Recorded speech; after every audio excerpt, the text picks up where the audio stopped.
Sandra karibu ngaha muhiri wanje aha niho muhira wisanzure ntanagoye reka ijya adresse wampaye ntagoye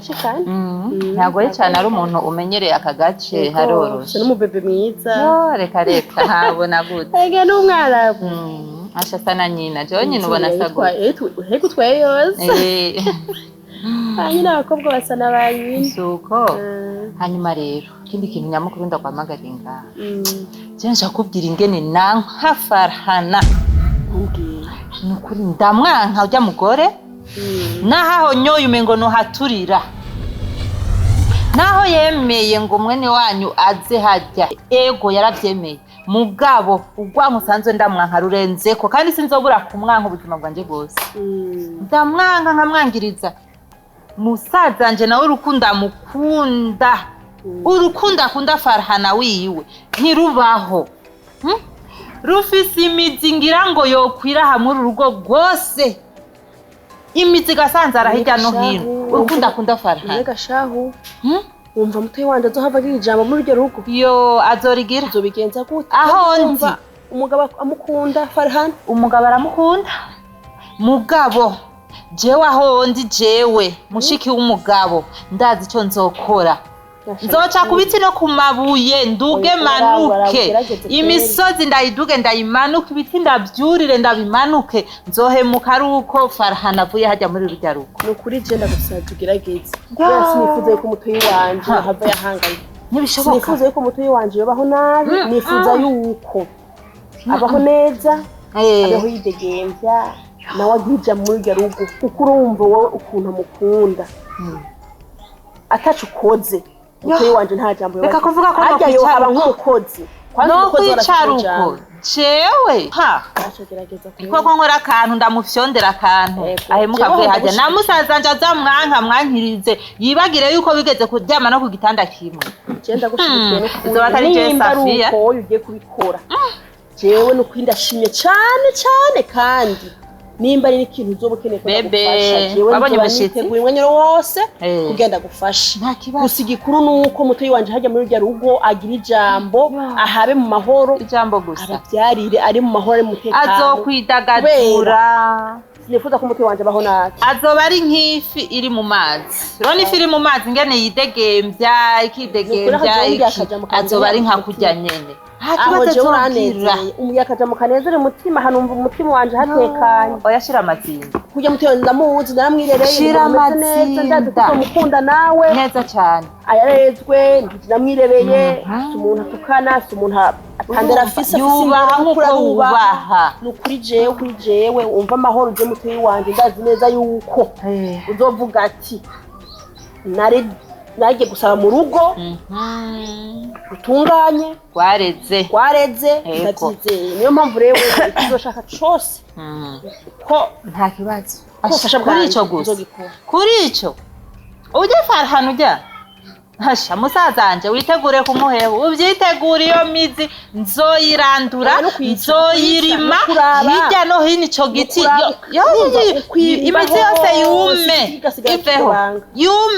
ive mu kuzimu hama Farhana fata inzira agende musaza wanje urukundo rwose arushire kuri mutoyi wawe azotubyarira abana beza kandi buryaye nashaka ugende agakorora karafashe kuko iyo mvuze kijya gisigo cy'umugore cyanumva n'agakorora mpore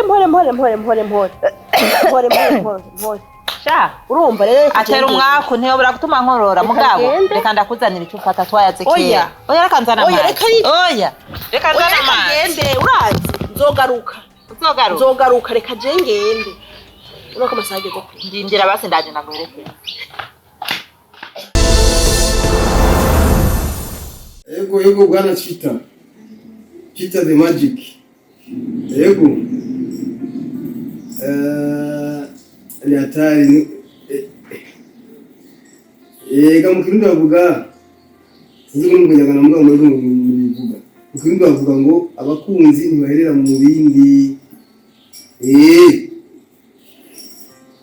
Bon, oya nagize ndo gusindoa ntoyi ntabwo nagize birebire. Ego bana ba 3D bose n'abamisi bo kuri nani radio te ntabwo nabatumiye oya bon nuko nafise umunsi wanjye uri special kandi uzabikore wanyu mu Kigali yego ndozana muzanye bamudamarashi ndi bose ntabwo na babijuru ngabo bose uje ntabwo natumiye yego kabisa oya ntangora njema nta kabi gahari kabisa okay nice urakoze cyane namubwize abi Kigali ya yes mabezi baje Kigali ashaka kuzakora mutse oya ariko bofuze karambwira ko yumvise ko nagize ubukwe nazanye umudamu ntabwo n'abatumiye n'ibyo raziko iyo umuntu amaze kugira ubukwe ngo ntiyabura imihaye natwe usanga turi iby'amamare tuba tuzi n'abantu benshi abyo dusaba abagenzi batandukanye imihaye ishobora myinshi cyane bamisi wo kwiyurira bose ntabwo natumiye ba Isaac bose bandi bose ntabwo natumiye baba bayandikira bose nkunda babwira ati babwihanganije ko uzabukuru uzogira agafete gatoya ama ibindi tuzobikora amaguti yo kwanza azi gute uriwe gute cyane sawa buke biriwe neza amaze kumenyera buke kumuvuga ngo buke bisiga nagwaye wagwaye sasa nafunguye ifungurwa zirimo umunyu mwinshi Teranje byo mu mwinshi ntabwo mwinshi gute none ibyo mariye sibyo ngemeje kuvuga sio wagwaye sinzi je mugaye byo nariye harimo umunyu mwinshi cyane no kurya mariye nenda sibyo Ndachinda bireba numva munda nameze neza aya n'umunyu mwinshi wabibwiye mwiza urumva ko nyene mba ndi mushasha ngaha birangora guca ndamubwira ngo umengo mba ndiko ndamugora no kamere fo kumubwira ese kinumva ko akimubwira nta ngorane birima nase kumugora nanaki oya so kumugora none mba kuvuze ibijya bizana ingaruka mbi ngo kuyumva nabi ngo isonga ngo ibiki bunga c'est pas bon biza no kubimubwira ko burya kimwe bintu bituma abantu batabana neza no kutabwiza ukuri hano bwade utaramunda ugatarura ibibozi uramubwira ati yamara bino ngo nijewe se muri umuntu mwinshi akabikorera neza rero none basa gutekera n'ibintu basi cyangwa akubwire ntabwo nigeze ndamubwira ari mu rugo oya singomba kwimubwira kubera ngashobora kutantahura neza ugasanga biramubabaje no nabwiye ibyiza nuko umubwira kuko ubumenyi yuko we kuza ngaha ari we yaje kukumubwira avuga ati kuzo tujana abana kandi yari ati bana uyamaye promesa mubwira ati Jesu mufata nk'umarayika mufata nk'umutuyi wanje ubwo icyo mufuza cyose ugomba kumubwira reka tumwihora Farhana reka njye kumubwira sijya kugira utuntu turamo mu cyumba ndaje oya none oya ngira kamera ngiye ifo ko tuvugana twese reka tuze gutumaza bwo baratubana mu ndagano Farhana yes Sherry ngura tu saba Sherry adi vite saba muse meze Farhana hadi jikoni yuko mu ndema mutekeza sitanga kuzamura neza kandi bari kuyumva imisomo Muzazi n'umuntu mwinshi leo hizo mwamuhaye ko sizo mwamuhaye none muza mbona hadi utabimbye nana soko oya hasi kungura Sherry byamaze kubwira ikintu cyose ubona ko kitagenda neza muri inzu umbwire nta kibazo na kimwe vraiment shora no gusubira mu gikoni nkagutekera ibyo shaka byose sibyo Niyo wagiye promise naguhaye ko wowe nzogufata nkirigi kuri jewe none wifuza iki tujye duteka izindi, hari inkoko, hari samaki muri frigo, gusubira mu gikoni byo n'ibintu bisanzwe, kandi nagiye nikundira guteka, ndabikunda cyane, nta kibazo vre. Uramwumva niyo mpamvu nakubwiye ati mubwire icyo ubona kitameze neza kimubwire. Nta kibazo na kimwe. Shaka inkoko n'amafiriti yokeje cyangwa y'isosi. Ngire yokeje. Ntugire ikibazo, sibyo? Wewe nka mutoyi wanje, uri mugenzi, uri mutoyi wanje, uri byose kuri jewe. Ikibazo cyose ufise mbwira, ndabikora. Mbiza nk'uko ziracyari. Bari statu muri frame. Sawa. Reka basi nje kumukorera. Bashyiremo agapiripiri, bashyiremo agapiripiri n'akamunyu. Nayo byerekeye ibisonga tumuzanire umuti sipro cyangwa iki? Oya biratsa guhera ngani kubera ntaciye mfungura neza. Ari ako gakoko bica bigenda urumva ko imisonga bikeneye agakoko. Kubera inzara. Okay, reka kumukorera nta kibazo. Ndagenda kubwira ati uyu damu icyo zo kuvuga cyose kimubwira ariko ariko nje binabaje nimba ingira je nari yazo je ubu ko na atabunye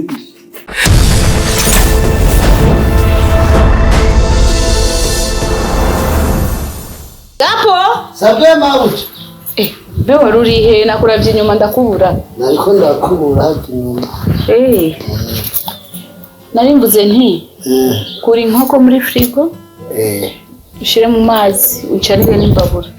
yego haje yavuze ngo izafungurwa twatetse ngo zirimo umunyu mwinshi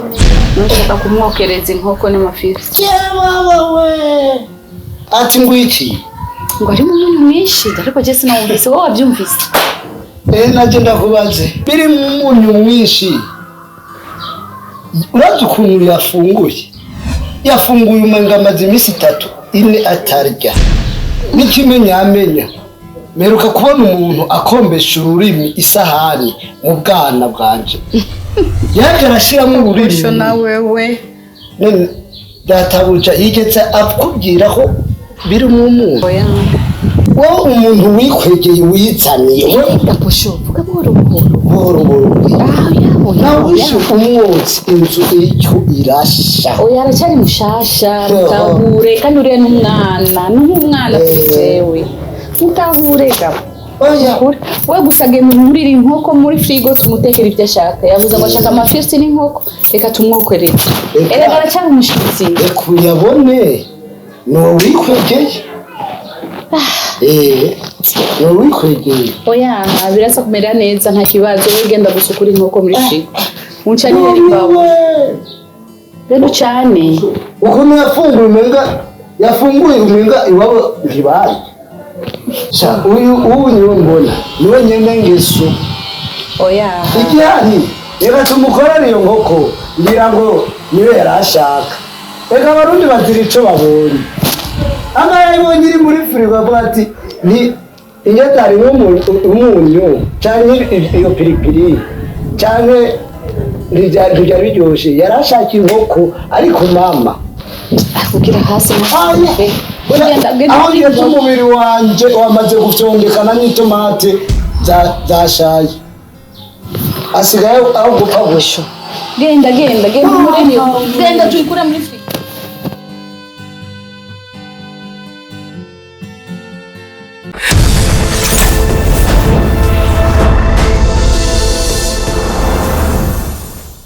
Reka ndahubwira ikintu kimwe wowe igituma utazumvise wowe waramaze kumukunda rwose ni kuvuga umengo nagati yaragushizeko nta na kimwe ushobora kubona ariko byose ikibazo cyo kubona ko ikibazo kubona byose nubwo guteka ibintu umva ko iryoshe ndakubwije ukuri numba ari umuntu azi guteka muri kino gisagara cya Bujumbura ukuri nawe ndabona azi guteka nka Farhana amahoteli akomakuru bamaze kuyajyamo amaresitora akomakuru bamaze kuyajyamo n'umugezi atetse zabo ziyinjya Farhana mu babwigiye muri Mali guteka Farhana igihugu cy'ibirangaza kuvuga ngo ngiye atese yewe ntabwo byakubwiye neza ntabwo ndabona kabisa Farhana Farhana uramuhayagize umaze guteka wenyine jewe ndasubiye ngo ntawe ndabona muri kino gisagara azi guteka amafaranga mwana ushikanje ntamwegera ukuri kwa muntu farana ukibaze aho ugeze kuzana abagenzi banje bamwe jewe niwe nize kamase farana bayikubwiye jewe ingaziwe ukuri kw'Imana oya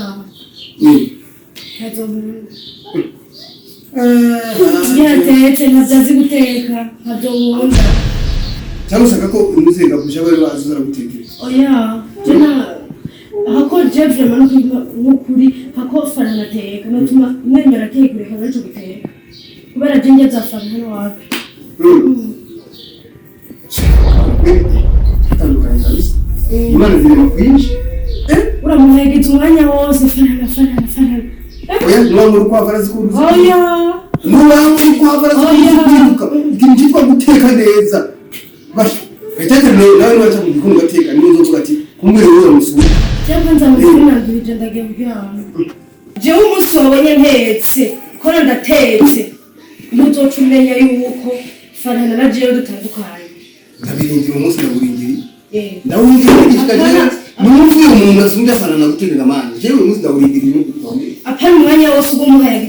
umuhayagiza jibyo biranja nimba n'umutiye guhaye umugore wa muteke muje mu gikoni muteke kandi mutegera imwe abantu ngirize hama tugire imigano jana farana yego nandukanye cyase mu nguro ishwida nitwagira imigano jana farana nikibaho nana gato jewe nzokwitekera ubwanje ndabiguhe tutari mu mahigano uzoca ubona yuko natetse neza kumusumvya ivyo navyo vyo kuvuga ngo nteke ngo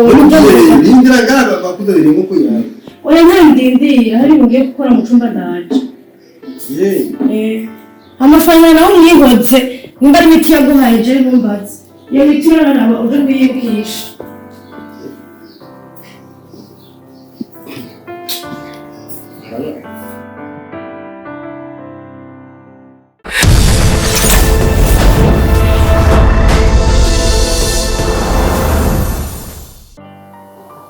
Bicho. Jari. Nuko igeze. Reba na minota 2 bizoba yagize yahi. Hari heyaje. Yigumuye ngo mu cyumba kiwe mama wanjye. Kwigumura? Cyagenze gute? Bisa ngo yigumuye. Gute? Jene kana umbwira nizongya uvuga ngo nzere zimeze neza kandi je numvise zimeze neza. Ndamwereka yuko atamuntu je ndumva azi guteka neza nka wewe nga mu gisagara cya Bujumbura. Basi cyayigumura cyashagura. Reka mugabo wanje ni kubera ko ari ubwa mbere ugize urongoye umugore wa kabiri.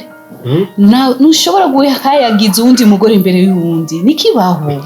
Ni byo guteka navyo nyine bishaka bingora. Bitari gutera umutima mubi apana kujya ubikora je simbishaka ivyo. Uraza kuzana ingorane kandi urabona kuri yacyari umwana mutoya hanyuma utanguye kumpayagiza hari muhayagize we je ndabitahura ariko je wewe yaha. Kumbwira usoye kuzi guteka. Ndamukuramo ayo ma complex yo gushyiramo